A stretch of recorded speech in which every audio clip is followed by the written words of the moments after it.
La dégradation de la qualité de l'eau est un sujet majeur de préoccupation en Europe, au point qu'une directive cadre impose aux États de rétablir à l'horizon 2015 le bon état écologique de leur masse d'eau.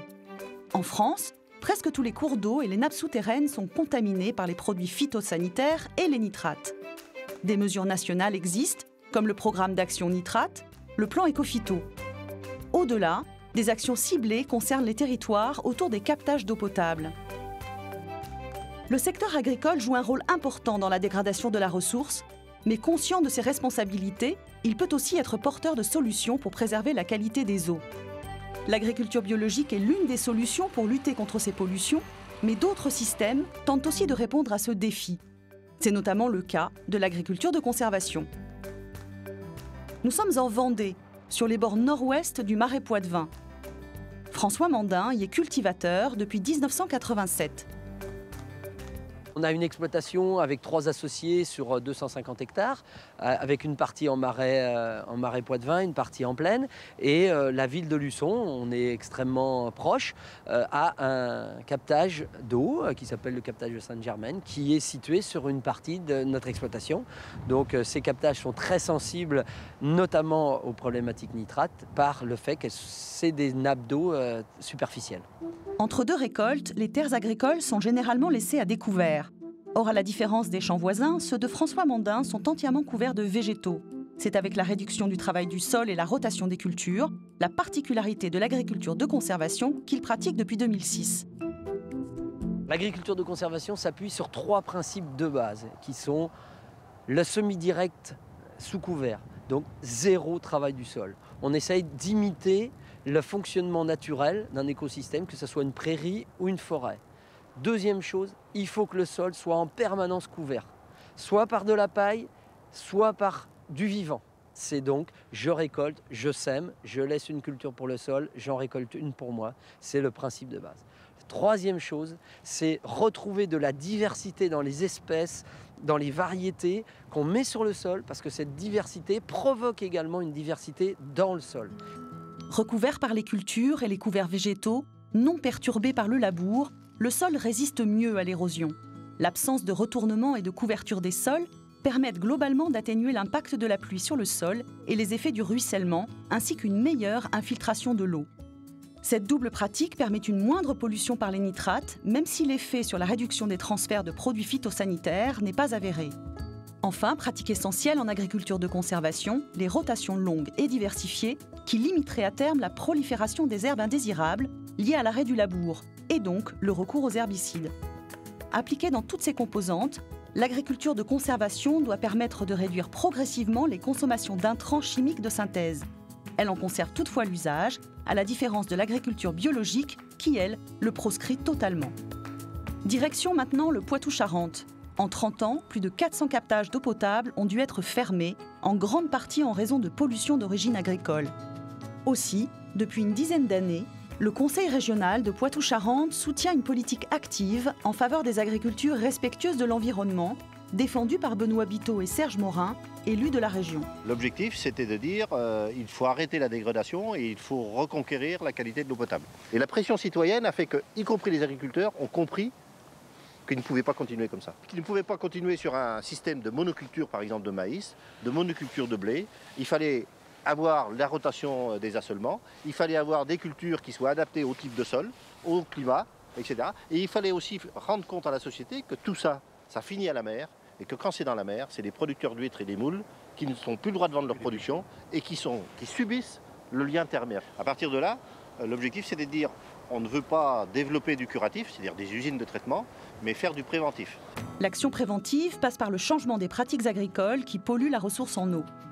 On a mis en avant des réductions de pesticides, des réductions de nitrates, et on s'est rendu compte à l'évaluation de ces dispositifs-là qu'on n'avançait pas très vite. Et par contre, à chaque fois qu'on a réussi à faire émerger une dynamique autour de la bio, localisée sur ces périmètres de captage, on a rapidement obtenu des résultats intéressants. Là, on a complètement effacé les substances chimiques et donc on a avancé vers un modèle agricole qui respecte la ressource avant qu'elle soit dégradée. En effet, l'agriculture biologique dispose d'éléments clés pour préserver la qualité de l'eau. Absence d'usage d'engrais et produits chimiques de synthèse, rotation longue et diversifiée, importante surface en herbe et faible concentration des animaux d'élevage sur les parcelles.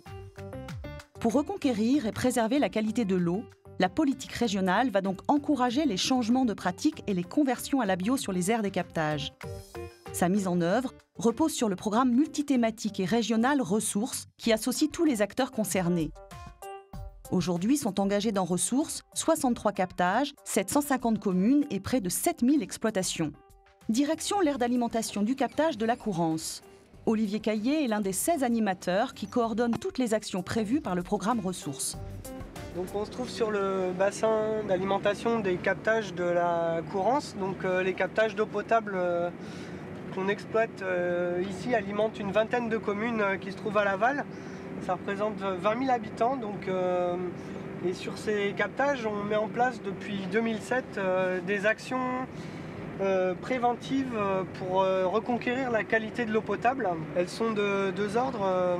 D'abord des actions collectives avec des démonstrations techniques, l'accompagnement de groupes d'agriculteurs vers des changements de pratiques ou des expérimentations et des actions individuelles. Olivier Caillé participe aujourd'hui à une journée technique organisée avec un partenaire de ressources, l'association AgroBio Poitou-Charentes. Le thème du jour, le fonctionnement d'un sol en agriculture biologique. Jérôme va nous présenter un peu le profil culturel qu'on a sur cette fosse. On voit que c'est un sol qui fonctionne bien parce qu'on n'a pas des horizons à couper au couteau. Ça veut dire qu'il y a bien une circulation verticale des éléments. Et donc cette circulation verticale, elle se fait par quoi? Principalement par l'action des vers de terre. À partir de là, on peut mettre des cultures qui peuvent chercher, qui peuvent avoir des racines pour chercher l'eau qui est en profondeur. Autour de cette fosse, des bio et des non-bio comme Jean-Luc Moreau. Tenté par la conversion de son élevage laitier, il est en phase de réflexion et vient s'informer. Alors aujourd'hui, c'est vrai que j'ai l'opportunité de rencontrer des gens qui sont susceptibles de m'aider dans ma démarche. Et donc il est extrêmement encourageant de trouver des réponses à ces questions, et tant au point de vue des techniciens que des agriculteurs qui sont dans mon environnement. Si j'étais tout seul, j'oserais pas l'aventure. C'est quelque chose de compliqué pour moi, c'est un changement de pratique avec de nouveaux savoir-faire à acquérir. Et donc j'espère que ces gens-là vont m'aider. Nous, on a quand même 12 ans d'expérience, qu'on ne garde pas pour nous, on ouvre à tout le monde, ça rassure. Ça rassure, voilà. Et puis on a le devoir aussi collectif de transmettre nos savoir-faire. C'est important en agriculture, qu'à travers les générations, l'agriculture perdure, s'améliore et transmette nos infos, nos références techniques et nos acquis. L'un de ces agriculteurs nous emmène sur son exploitation. Elle est située sur une aire d'alimentation de captage. Éleveur de vaches à viande et céréalier sur 110 hectares, Guillaume Rioux a commencé par l'agriculture conventionnelle il y a 12 ans. Mais l'impact de son activité sur la qualité de l'eau l'a convaincu de changer de système. J'ai pris conscience qu'en étant sur une zone d'alimentation de captage, il fallait que je modifie mes pratiques. Je ne m'autorisais pas à polluer l'eau de mes voisins. Il fallait que j'évolue vers d'autres pratiques et l'agriculture biologique a été une opportunité pour cette dimension-là. Il s'est alors tourné vers le programme Ressources pour se faire aider dans sa conversion à la bio. Eh bien, le programme Ressources d'abord a permis de faire un diagnostic de faisabilité. Est-ce que mon exploitation pouvait ou pas être convertie à l'agriculture biologique? Et la réponse a été oui. Après, il y a eu un accompagnement avec un outil qu'on appelle la simulation technico-économique qui permet de faire une prévision à 4-5 ans de ce que seront mes revenus, de ce que sera la productivité de mon exploitation en agriculture biologique. Aujourd'hui, il n'utilise plus de produits chimiques sur son champ de luzerne, mais des outils de désherbage mécanique comme cette RC-trille, achetée avec les aides du plan végétal environnement. Sa transition en agriculture biologique a été soutenue par les mesures agro-environnementales territorialisées, les MAET, pour compenser le manque à gagner. Au total, 337 € par an et par hectare pendant 5 ans, financés par des crédits européens, l'État, l'Agence de l'eau et le Conseil régional. Guillaume Rioux ne regrette pas son choix. Je pense que demain, l'agriculteur aura un rôle central dans nos sociétés où il sera pourvoyeur d'alimentation, d'eau potable, d'emploi, mais aussi de préservation de la biodiversité, des espaces naturels au sein desquels nos concitoyens évoluent. Nous devons respecter davantage les gens qui nous entourent. Sur le bassin de la Courance, la surface en bio est passée de 1 à 9% de la surface agricole utile en 4 ans. Une progression unique en France sur des terres de grandes cultures céréalières. L'ensemble des actions de réduction des pollutions diffuses menées sur les bassins est évalué par le groupe technique du programme. En font partie les représentants de l'Agence de l'eau Loire-Bretagne, les services de l'État, la DRAF et la DREAL, et le responsable de la cellule de coordination de ressources. C'est un territoire qui a montré un beau dynamisme. Sur 12 000 hectares, on a à peu près 3 300 hectares contractualisés sur la période 2009-2011. Donc ça fait près de 30%. Et ce qui est intéressant, en plus, il y a cet aspect quantitatif, mais il y a aussi l'aspect qualitatif, parce qu'on a notamment une part importante contractualisée, 700 hectares sur 2400, qui sont contractualisés dans des mesures de conversion à la bio ou de maintien à l'agriculture biologique. On a quand même 83% de ces 23 exploitations qui disent pratiquer un désherbage mécanique ou mixte. Donc voilà, on voit que ça rentre quand même dans les pratiques culturelles des exploitations. Sont rappelés les objectifs ambitieux fixés sur la diminution des pollutions. Puisqu'on est à l'horizon 2014 à une moyenne de 35 mg/litre sur les nitrates, en essayant de ne jamais dépasser les 40 mg/litre. Mais les résultats sur la qualité de l'eau ne sont pas immédiats. On sait effectivement que de toute façon le temps de latence du milieu ne permettra pas une réponse rapide au niveau de la qualité de l'eau, même si on observe des pics ponctuels en fonction de la climatologie. Il est clair qu'on va devoir attendre quelques années avant de stabiliser la moyenne, quoi. L'investissement des acteurs dans la démarche est un premier pas important. Mais si les actions prévues dans le programme ne sont pas réalisées, certaines pourraient devenir obligatoires. Il faut que derrière, on ait des résultats, que les actions soient suffisantes. Et si au bout d'un moment, on juge que les actions ne sont pas suffisantes, le dispositif réglementaire pourra être mobilisé sur ces secteurs. On partirait sur un arrêté avec des mesures qui pourraient devenir, alors, pour tout ou partie, obligatoires. Donc avec des contrôles et des pénalités si effectivement les mesures ne sont pas suivies.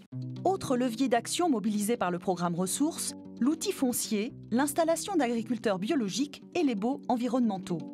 Nous sommes ici sur le captage de fraises qui fournit 18% de l'eau potable de La Rochelle. Il y a quelques années, ce site présentait des teneurs élevées en nitrates. En 2005, la ville décide alors de devenir propriétaire des terres environnantes. On a eu l'opportunité d'acquérir une 50aine d'hectares d'un paysan, d'un agriculteur qui partait à la retraite. Et sur ces 50 hectares, on s'est dit tout de suite, on va en mettre à disposition par l'intermédiaire de la SAFER à des agriculteurs bio. Les 50 hectares qui ont été acquis, ils étaient autrefois en maïs monoculture. Et donc là, on a mis de l'agriculture biologique sur ces terres, on a fait des boisements, on a planté des haies. Du coup, ça favorise aussi la prolifération d'insectes dont se nourrissent les oiseaux. Enfin, tout est lié. On sait aussi que les arbres sur les zones de captage peuvent épurer une partie des polluants. Donc le côté plantation d'arbres et le côté agriculteur bio fait que depuis quelques années, on a une diminution de nos polluants et une augmentation de la potabilité de l'eau. L'efficacité de la bio pour protéger la ressource en eau a fait ses preuves. Mais pour convaincre les producteurs d'adopter le modèle, il faut aussi qu'il soit rentable. Aussi, la filière s'organise. D'abord avec la réalisation d'un silo de stockage de céréales bio. Financé en partie par la région, il va permettre de créer un pôle agroalimentaire 100% bio en Poitou-Charentes. La région offre aussi des débouchés à la filière bio dans la restauration collective. Dans cette cantine scolaire à Niort, les cuisiniers préparent les repas des enfants. Au menu ce jeudi, des betteraves bio cultivées dans la région.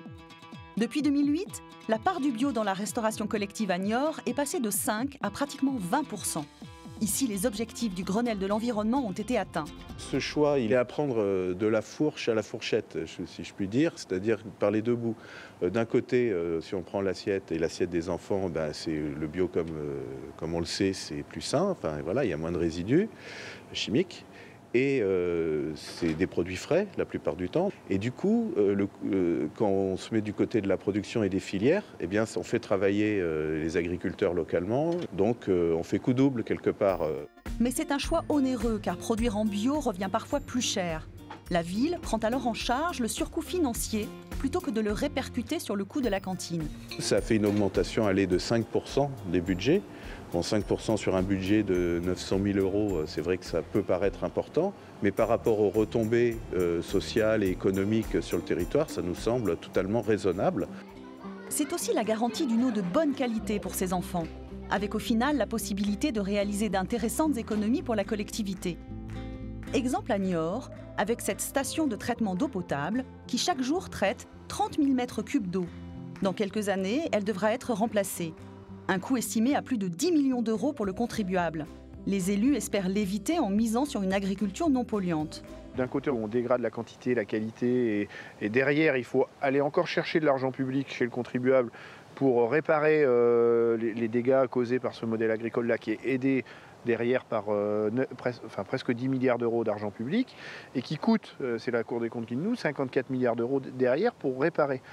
L'idée, c'est d'utiliser dès le début les 10 milliards d'euros vers l'accompagnement du modèle agricole qui nous évite d'avoir recours encore à l'argent public, à ces 54 milliards d'euros, pour dépolluer une ressource qu'on aurait pu protéger en amont en utilisant bien l'argent public plutôt qu'en utilisant l'argent public vers un modèle qui continue de dégrader la ressource et donc alimenter un cercle vicieux. La facture du contribuable pourrait encore s'alourdir. La Commission européenne a lancé une procédure contre la France pour mauvaise mise en œuvre de la directive qui encadre la lutte contre les nitrates d'origine agricole. Afin de stopper cette procédure, qui pourrait conduire sans mise en conformité à de lourdes amendes, des actions ambitieuses, mais conformes aux principes agronomiques, devraient être mises en œuvre. Pourtant, protéger la ressource en eau en amont est possible. L'État, les collectivités, les agences de l'eau et tous les partenaires locaux mobilisent pour cela des moyens financiers et mettent en place des dispositifs efficaces d'accompagnement au changement de pratique. Cette politique volontariste correspond aux attentes de la société en matière de préservation des écosystèmes naturels, de santé publique et de qualité de l'eau potable.